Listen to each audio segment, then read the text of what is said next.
nós também tem bedrag de 43 milhões florim que nós vamos invertir no nosso país Aruba. De caso aqui para 5 anos. Então, de caso aqui, ele aqui uma ministra Wever, Geoffrey Wever, está explicando nós no parlamento e pensamos que vai um debate também. Ele aqui uma que nós, também minha pessoa, está com ele tem controle, check and balances, em inglês, sobre botar advies commissie de 4 pessoas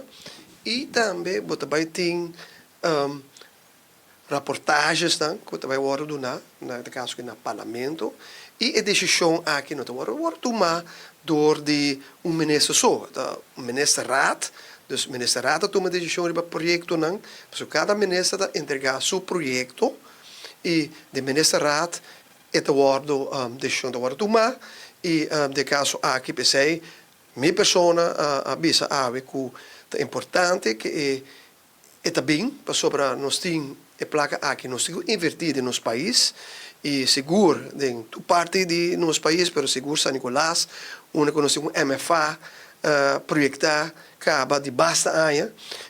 e também bairro de Vuist onde começa a direita uma que também nós temos bairro de Bushiri, que tem 2,3 milhões de florim alocados. Nós temos basta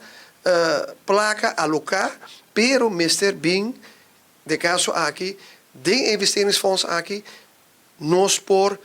donar o pueblo, de caso que é parte, mencionada é parte de renovação, é parte de educação, e tudo é parte de economia, digitalização, tudo é sem nada cai de inversão aqui. E coisa também nós, para que é parte de infrastructura, é parte de nós camindanan, que nós saco, nós camindanan aqui na Aruba, não está bom, está na werk, minha divisão criolamente, tudo caminha, nós está com